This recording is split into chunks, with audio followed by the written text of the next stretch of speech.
Dans l'actualité ce soir, l'appel au calme lancé aujourd'hui par le Conseil des ministres. Le gouvernement ivoirien demande le respect des résultats du vote. Depuis dimanche, plusieurs communes subissent des violences. Adjamé et Koumassi ont connu ces tensions très vives. Retour au calme ce matin, mais calme précaire. Le candidat perdant de Koumassi demande à ses participants de renoncer à la violence. Mobilisation pour Karim Wade. 2500 personnes ont défilé à Dakar pour réclamer sa libération. Bienvenue sur RTI 2 et bonsoir à tous. Pour commencer, revenons sur la situation après les élections couplées de dimanche dernier. Des violences ont été perpétrées dans plusieurs communes du pays. La tension était encore palpable ce matin dans certaines communes d'Abidjan. C'est pourquoi le Conseil des ministres s'est penché sur la question aujourd'hui.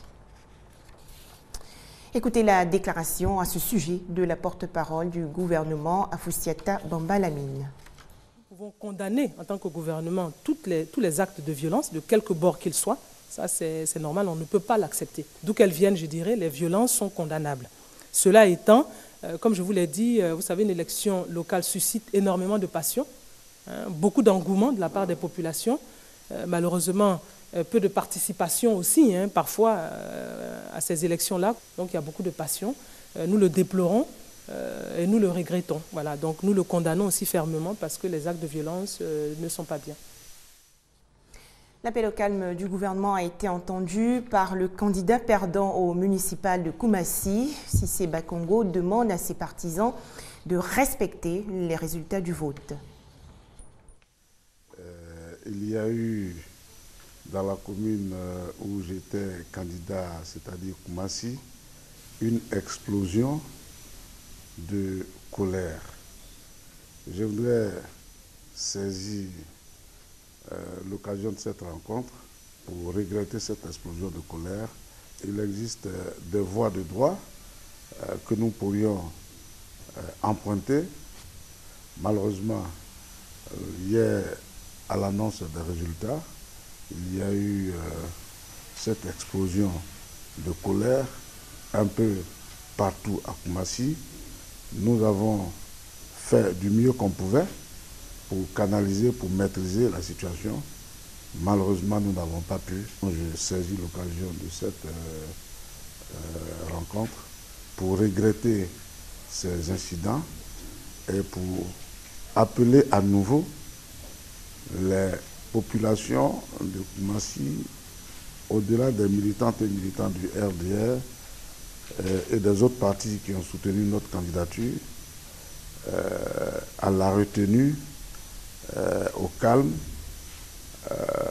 à la paix. Un appel au calme certainement bienvenu pour les habitants de Koumassi qui subissent ces violences depuis 3 jours. Reportage dans cette commune avec Grace Kando et Ami Kanga. Koumassi, ce mercredi après-midi, c'est le retour à la normale. Les commerces sont ouverts, les routes dégagées.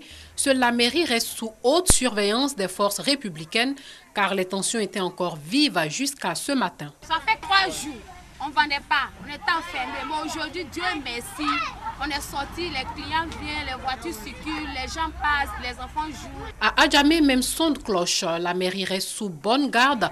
Quelques magasins ont rouvert leurs portes. On n'avait plus le travail normalement. Hier, on voulait travailler, on n'a pas pu. Avant-hier aussi, on n'a pas pu. Aujourd'hui, bon, on a vu un peu, c'est un peu calme.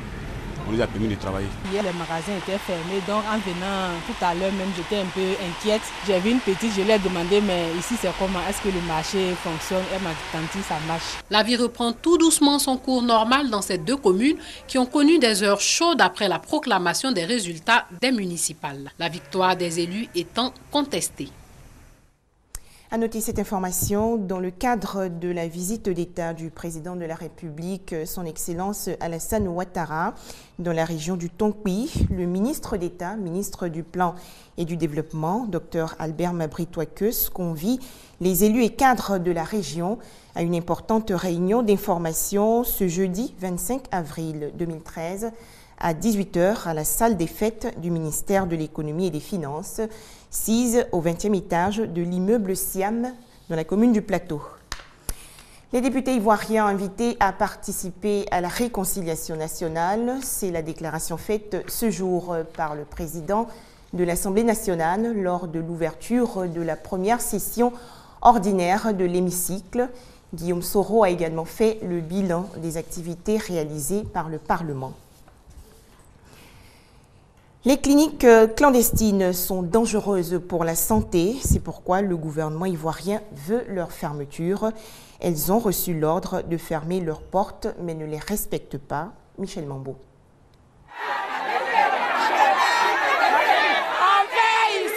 On veut ici, on veut pas maternité, scandent ces femmes attroupées devant cette baraque. Une baraque qui, depuis plusieurs années, fait office de maternité ici à Atekoubé. Infecte, exigu et très peu équipé, ce centre ne respecte aucune norme. Pourtant, ces femmes semblent s'y plaire. Ton travail est bon, c'est son travail, on veut qu'elle ne laisse ici. M'attendez, la femme a accouché, ça va courir. On prend l'argent, après on dit, il faut partir ici.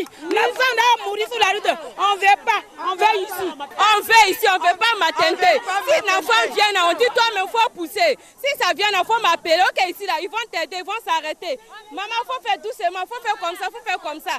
À la maternité, il n'y a pas ça là-bas. Que de risques pour échapper au coût élevé des frais médicaux et au mauvais traitement des sages-femmes. Le ministère de la Santé et de la lutte contre le sida est bien décidé à faire le bonheur de ces populations malgré elles.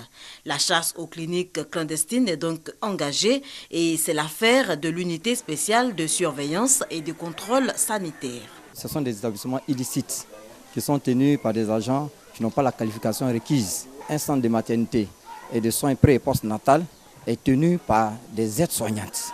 Et c'est inadmissible et c'est anormal. Donc nous aussi qui avons la surveillance et le contrôle, on ne peut pas accepter que nos parents soient soignés dans des conditions très regrettables. L'heure est à la sensibilisation. Des mises en demeure sont donc distribuées. Les propriétaires des cliniques privées clandestines ont 48 heures pour fermer, faute de quoi ils seront soumis à des sanctions. Il est inacceptable de constater que la Côte d'Ivoire dispose de ressources en eau potable, mais subit des pénuries. C'est ce que déclarait hier le Premier ministre Ka-Blandinkan. Et ces pénuries, on les retrouve dans de nombreux villages comme Djurofa. Là-bas, les habitants peinent à trouver de l'eau, comme l'a constaté notre reporter Franck Wadio. Il est 17h à Djurofa. Sali revient du Marigot. C'est une chance. D'autres femmes y sont encore. Il est en effet difficile d'avoir de l'eau dans ce village du département de Kani au nord de la Côte d'Ivoire, surtout durant la saison sèche. Il faut, comme ce groupe de femmes, fournir beaucoup d'efforts. L'eau n'est pas beaucoup. Quand on vient comme ça en groupe, on s'attend, c'est une qui rentre et puis quand la première finit, ainsi de suite. Être sur le qui-vive pour obtenir le moindre litre d'eau. Un quotidien pour Namizata et toutes les femmes de Djurofa. Elles font plusieurs fois le trajet du village vers les 2 cours d'eau encore fonctionnels. Il est à présent 23 heures.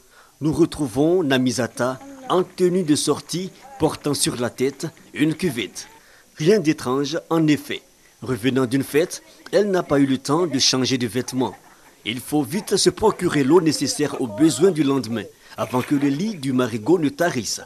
Elle n'est toutefois pas la seule. Plusieurs femmes l'ont dévancée. Au fond du Marigot asséché, une dame tenant un bébé s'efforce de recueillir le précieux liquide d'une couleur plutôt douteuse. De 20h à minuit, on est au Marigot ici. De minuit à 3h du matin, on est là. Souvent, mais on ne se lave pas. Dans toute la journée, on ne se lave pas. On ne trouve pas l'eau pour préparer. Un cri de cœur maintes fois répété aux anciens et cadres du village. On a essayé de voir nos frères, ils sont passés par tous les moyens pour avoir de l'eau, mais jusqu'à présent, on avait 2 fourrages qui sont défaillants. On est obligé de prendre l'eau sale là pour boire. Pas d'eau, moins de force de travail, donc pas de développement. À Djurofa, on a le regard désormais tourné vers les autorités compétentes. 2500 personnes dans la rue à Dakar pour réclamer la libération de Karim Wade. Le fils de l'ancien président sénégalais et ex-ministre d'État est inculpé pour enrichissement illicite. Au lendemain de sa marche à succès dans les rues de Dakar pour demander la libération de Karim Wade, ex-ministre d'État et fils de l'ancien président Abdoulaye Wade, inculpé pour enrichissement illicite, le PDS, le Parti démocratique sénégalais, est aujourd'hui l'objet de toutes les attentions. Ce parti, qui a perdu le pouvoir il y a 1 an, dont plusieurs dirigeants font l'objet d'enquêtes sur leur gestion des fonds publics, réussit quand même à mobiliser des milliers de Sénégalais dans la rue. Mieux, les dirigeants du PDS déclarent même avoir entamé leur reconquête du pouvoir. Notre objectif principal est ce que Abdoulaye Wade a fixé au moment où il a quitté le pouvoir. Il nous a demandé d'aller vers la reconquête démocratique du pouvoir. Oui. Nous irons vers la reconquête démocratique du pouvoir. Cette manifestation a été faite sans Abdoulaye Wade, sans ses instructions. Il va sans dire qu'il n'a fait que nous encourager et ensuite nous montrer la voie idéale pour qu'on arrive à l'objectif fixé, c'est-à-dire la libération des prisonniers politiques qui sont aujourd'hui à Rebeuss, mais surtout la lutte pour la défense des intérêts des populations sénégalaises. Faut-il voir dans la grande mobilisation du 23 avril les premiers signes d'un repositionnement du parti d'Abdoulaye Wade, remis du choc de la défaite lors de la présidentielle de mars 2012. Le PDS est le meilleur parti d'opposition du Sénégal. Quand on voit la guérilla menée par le PDS pour la suppression du Sénat, quand on voit la présence du PDS dans les médias, et je pense que Macky Sall a du pain sur la planche parce que le PDS n'excelle que dans l'opposition. Le Parti démocratique sénégalais annonce qu'il va maintenir la pression. Il en a certainement les moyens, sauf si ses dirigeants tombaient sous les coups de la traque des biens mal acquis lancée par la justice sénégalaise. En bref, le prix Nobel de la paix, Desmond Tutu, a été hospitalisé aujourd'hui en Afrique du Sud. Il souffre d'une infection persistante. Pour l'heure, pas plus d'informations. L'effondrement d'un immeuble au Bangladesh cause la mort d'au moins 113 personnes et fait 1 millier de blessés. L'immeuble de 8 étages s'est effondré aujourd'hui. Il abritait des appartements et des magasins. Plus de 80 morts, 700 blessés dans l'effondrement d'un immeuble au Bangladesh.